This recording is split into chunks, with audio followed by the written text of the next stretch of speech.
ವಿಜಯನಗರ ಸಾಮ್ರಾಜ್ಯ ಅಥವಾ ಹಂಪಿ ಅಂದ ಕೂಡಲೇ ನಮ್ಮ ಕಣ್ಮುಂದೆ ಮೂಡುವ ಚಿತ್ರ, ಮನಸ್ಸಿನಲ್ಲಿ ಸುಳಿಯುವ ಹೆಸರು ಶ್ರೀಕೃಷ್ಣ ದೇವರಾಯನದ್ದು.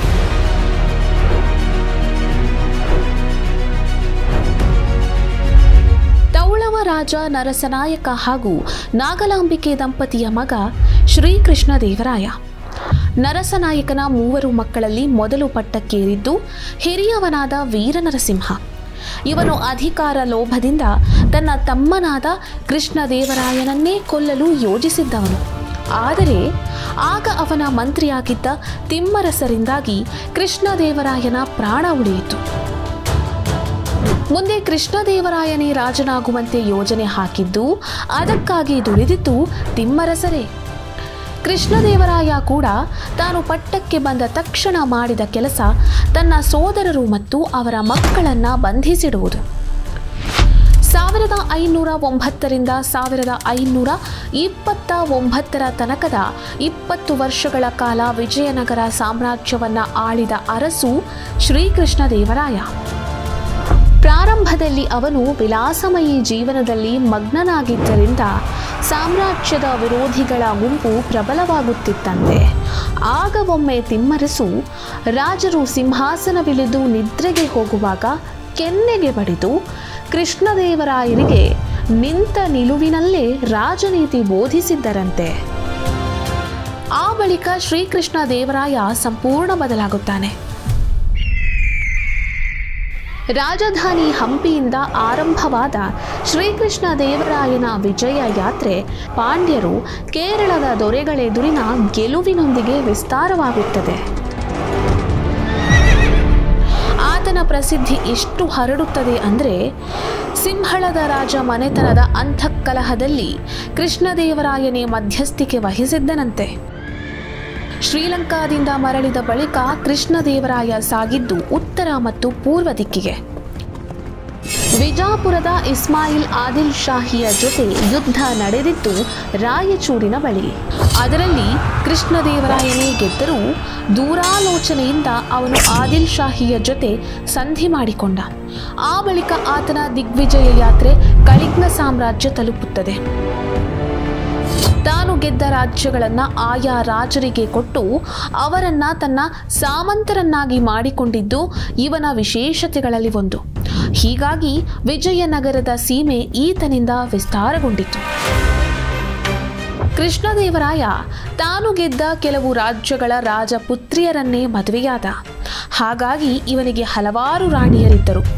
ಚಿನ್ನಾದೇವಿ, ಅನ್ನಪೂರ್ಣೆ ಅಥವಾ ಕಮಲೆ, ಜಗನ್ಮೋಹಿನಿ, ತುಕ್ಕ, ತಿರುಮಲಾಂಬೆ ಮುಂತಾದವರಲ್ಲಿ ತಿರುಮಲೆಯೇ ಪಟ್ಟದ ರಾಣಿಯಾಗಿದ್ದಳು.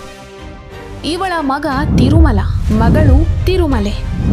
ರಾಜಾಡಳಿತದ ಮೇಲೆ ತನ್ನ ವಂಶದ ಹಿಡಿತ ಗಟ್ಟಿಯಾಗಿರಬೇಕು ಅನ್ನುವ ಉದ್ದೇಶದಿಂದ ಕೃಷ್ಣದೇವರಾಯ ತನ್ನ 6-7 ವರ್ಷದ ಮಗ ತಿರುಮಲನಿಗೆ ಪಟ್ಟ ಕಟ್ಟಲು ಬಯಸಿದ.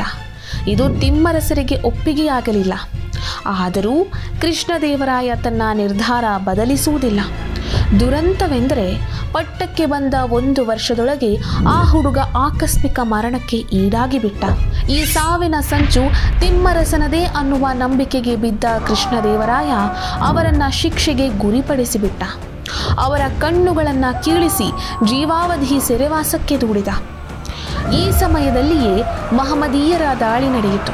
ಕೃಷ್ಣದೇವರಾಯನು ಬಹಳ ಎಚ್ಚರದಿಂದ ಅದನ್ನು ಹಿಮ್ಮೆಟ್ಟಿಸಿದನಾದರೂ ಪುತ್ರ ಶೋಕದಿಂದ ಒಳಗೊಳಗೆ ಜರ್ಜರಿತನಾಗಿ ಕೊನೆಗೆ ವಿರಕ್ತನಾಗಿ ಎಲ್ಲವನ್ನ ತೊರೆದು ತಿರುಪತಿಯಲ್ಲಿದ್ದು ಕಾಲ ಕಳೆದನಂತೆ. ಅಲ್ಲಿ ಅವನ ಮತ್ತು ಅವರ 2 ರಾಣಿಯರ ವಿಗ್ರಹಗಳು ಇವೆ. ಕೃಷ್ಣದೇವರಾಯ ವಿಜಯನಗರದ ಉಪನಗರವಾಗಿ ನಾಗಲಾಪುರ ಎನ್ನುವ ಭವ್ಯ ನಗರ ಕಟ್ಟಿಸಿದ್ದ. ಅವನಿಗೆ ಕನ್ನಡ ರಾಜ್ಯ ರಮಾರಮಣ, ಆಂಧ್ರಭೋಜ, 3 ರಾಯರ ಗಂಡ, ಸಮರಾಂಗಣ ಸಾರ್ವಭೌಮ ಮುಂತಾದ ಅನೇಕ ಬಿರುದುಗಳಿವೆ. ನಮ್ಮ ಕನ್ನಡ ನಾಡಿನಲ್ಲಿ ಅವನು 3 ರಾಯರ ಗಂಡ, ಆಂಧ್ರದಲ್ಲಿ ಆಂಧ್ರಭೋಜ. ಈತ ದೊರೆ ಮಾತ್ರವಲ್ಲ, ಸ್ವತಃ ಉತ್ತಮ ಬರಹಗಾರ ಕೂಡ ಆಗಿದ್ದ. ಅವರ ಕಾಲದಲ್ಲಿ ಸಂಸ್ಕೃತ, ಕನ್ನಡ, ತೆಲುಗು ಹಾಗೂ ತಮಿಳು ಭಾಷೆಗಳಲ್ಲಿ ಅನೇಕ ವಿದ್ವಾಂಸರು ಅನೇಕ ಗ್ರಂಥಗಳನ್ನು ಬರೆದಿದ್ರು. ಸ್ವಯಂ ರಾಜನೇ ಅನೇಕ ಕೃತಿಗಳನ್ನು ರಚಿಸಿದ್ದ.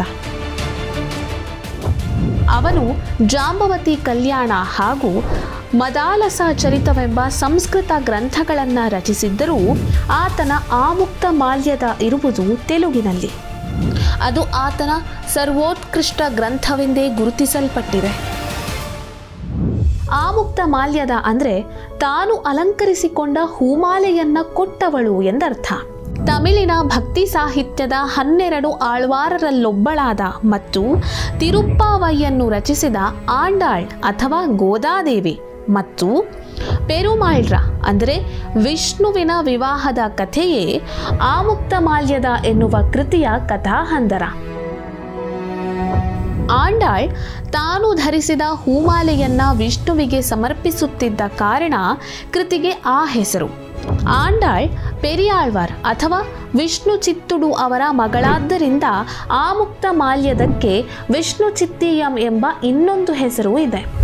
ಆಂಡಾಳ್ ಕಥೆಯಲ್ಲದೆ ಇದರಲ್ಲಿ ವಿಷ್ಣು ಚಿತ್ತುಡಿ ಕಥಾ, ಖಾಂಡಿತ್ಯ ಖಶಿಧ್ವಜ ವೃತ್ತಾಂತ, ಯಮುನಾಚಾರ್ಯ ವೃತ್ತಾಂತ, ಗೋದಾದೇವಿ ವೃತ್ತಾಂತ, ಬ್ರಹ್ಮರಾಕ್ಷಸುಲು ಕಥಾ ಎಂಬ 5 ಉಪಕಥೆಗಳೂ ಇವೆ. ಶೃಂಗಾರವನ್ನು ರೂಪಕವಾಗಿಟ್ಟುಕೊಂಡು ರಚಿಸಿದ ಅತ್ಯದ್ಭುತ ಆಧ್ಯಾತ್ಮಿಕ ಕಾವ್ಯ ಅದು.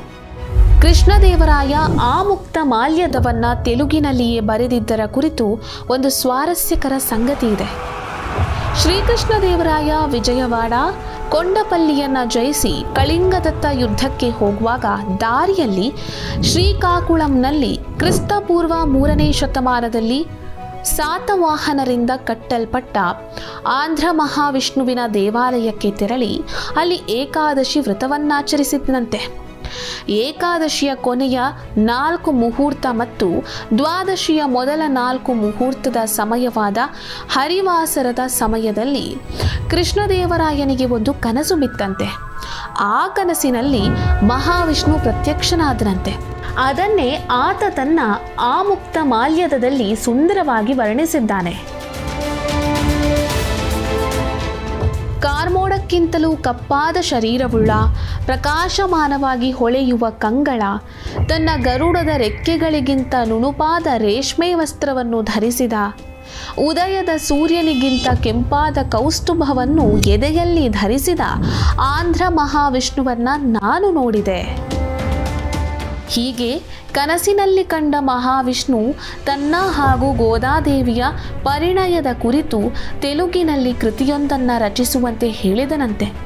ಕೃಷ್ಣದೇವರಾಯ ತೆಲುಗಿನಲ್ಲಿಯೇ ಏಕೆ ರಚಿಸಬೇಕು ಎಂದು ಕೇಳಿದಾಗ ಆಂಧ್ರ ವಿಷ್ಣು ಉತ್ತರಿಸಿದ್ದು, ನಾನು ನೆಲೆಸಿದ್ದು ತೆಲುಗು ಪ್ರದೇಶದಲ್ಲಿ.